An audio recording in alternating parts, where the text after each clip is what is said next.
James O'Brien didn't just debate a caller today. He completely tore apart every flimsy excuse, every shaky talking point, until the entire argument collapsed in on itself. What started as yet another "I'm not racist, but" type of phone call quickly turned into a masterclass in exposing hypocrisy and contradictions. And trust me, you're going to want to see how it unfolds, because the moment this caller tried to disguise prejudice as just common sense, O'Brien stripped it down to the raw truth. This wasn't just a debate, this was a demolition. And by the end, the caller had nowhere left to hide. Before we dive into the full story, comment where you're watching from and don't forget to like and subscribe so you don't miss the next one. Hit subscribe. I would not like a trenchant Islamic family moving in next to me. And how would you know?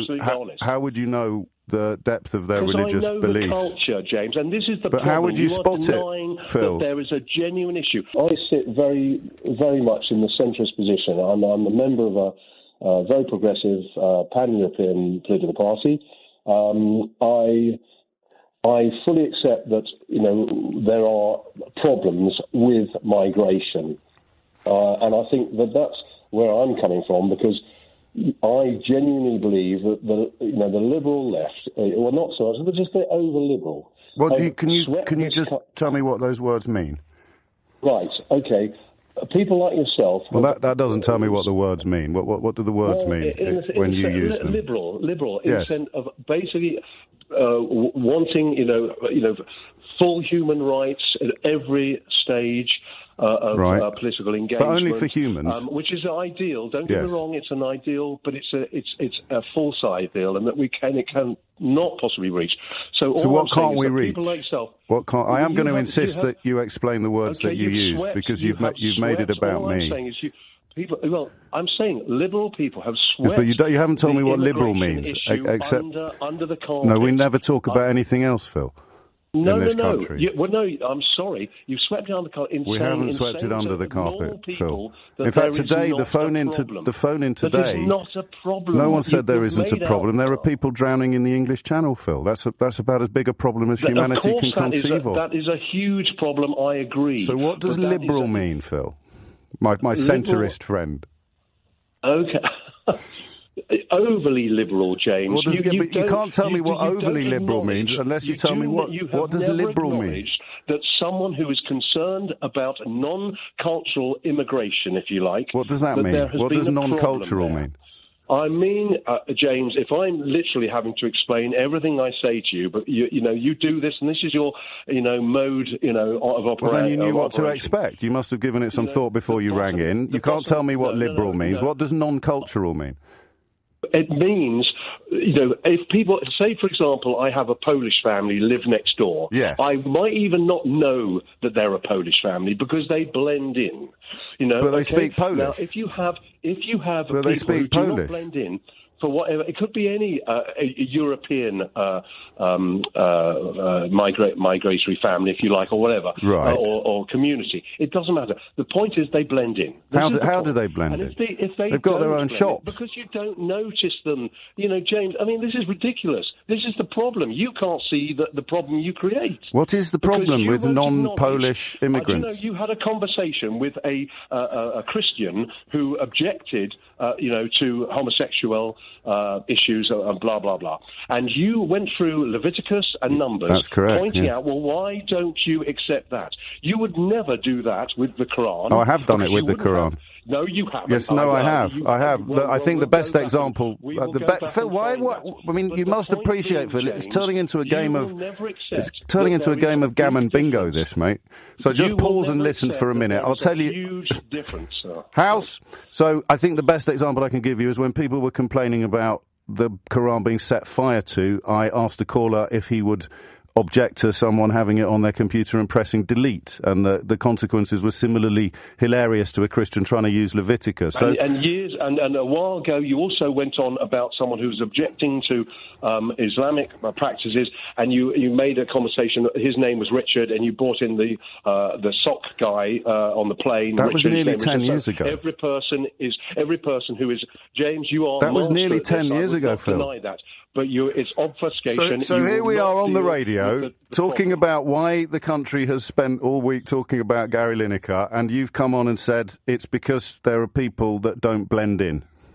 No, I've said it's because people in the media will not acknowledge. What does and blend that was in why mean? We almost Brexited because you drove swathes of people, normal people who were just concerned about immigration. Right. You drove them into the hands of the extremists. Okay. And that is the problem. And that is the problem across But politics extremists throughout. use language like Our blend in, political don't they? parties are toxic. Phil, And I'm it's going to about keep you on the time that we- line until I can get a word in edgeways, and I'm going to insist that you explain the language that you've used. So I want to know what it is about a Polish family moving in next door that lets them blend in the way that... Well, what families don't blend in, Phil?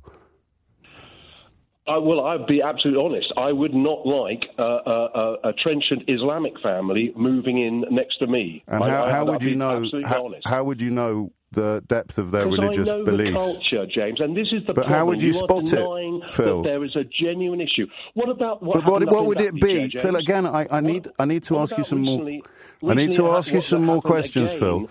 We're talking about you and your imaginary neighbours, all right? So we can go back over my greatest hits of gammon baiting if you want, but I think it would be boring for people who haven't spent as much time watching my YouTube clips as you have, which is considerably more time than I have, actually. So what is it about your imaginary Muslim neighbours? What do they do that makes them undesirable neighbours for you? Because, look, there is a cultural difference. Look, my questions are really straightforward, and everybody else, everybody can hear me talking. What do they do, these imaginary neighbours, that makes them undesirable? Well, they're imaginal. So how they're, as you said, they're imaginary. So how can I really state exactly what I'm saying? Because you know that you don't want to live next door to them. What is it that these imaginary neighbours do that you're confident a Polish family would never do? You know there are Polish Muslims. Well, do they blend in, James? That doesn't make the point. Do they blend in, though? Do the Polish Muslims? Anything about their Bible? You keep talking, Phil. It is the fanatics in all these situations that steal the show because they are. Do Polish Muslims blend in, Phil? Don't care. But if you do not acknowledge, do Polish Muslims blend in, Phil? A large swathe of the silent majority do Polish Muslims blend in, Phil? Pardon? Do Polish Muslims blend in? It all depends whether they were abiding by, strict Islamic practices. And how would you tell? How would you tell? How would you tell that? How could you tell that? But just from living next door to them. I'm not going to go down this rabbit hole, James. This is quite ridiculous. Mate, you've come on the radio and talked to me about people you wouldn't want to live next door to, and I'm asking why. Why, Phil? I am totally... What would the neighbours do? What would the imaginary neighbours do that would make them undesirable? Bone in my body, but I am culturalist, James. Say that again. I'm not prepared. Say that bit again about the racist bone in your body, because some people missed it. I don't have a racist bone in my body. But you don't want to live next door to brown people. No, I do have a culturalist bone in my body, James. Culturalist? What does that word mean? Culture. No, culturalist, you said. Well, as in racist, James, for goodness sake. I'm just using it in the same manner. Yes, exactly, you are. You're not supposed to say that bit out loud. So let's just take a moment here. What we've just witnessed is nothing short of ridiculous. The caller tries to draw some imaginary line between being a so-called culturalist and being a racist, as if swapping out the label magically changes what he's admitting to. But the truth is obvious. In his own words, the two are the exact same thing. He just doesn't want to say it out loud because deep down, he knows how bad it sounds. Think about it. He keeps repeating that he wouldn't want a Muslim family living next door, but when pressed for specifics, when asked why or what difference it would make, he completely folds. He can't come up with a single concrete reason, because there is none. A Polish family? Totally fine. But a Muslim family? Suddenly that's a problem. The only real difference here is race and religion, and he's trying desperately to cover that up with vague words like blending in or cultural fit. And that's the heart of the issue. He dances around the topic, throws out buzzwords, but when pushed, his argument collapses into a pile of contradictions. What he's really saying, whether he likes it or not, is that he doesn't want non-white neighbors. and that, no matter how he tries to repackage it, is textbook racism. The sad part is this: Britain at its best has always thrived on diversity. Walking down a high street where you see shops from different cultures, hearing different languages, being able to share food, traditions and experiences with neighbours from around the world, that is part of modern British identity. To reject that out of hand simply because of someone's background or skin colour isn't just narrow-minded, it's a loss.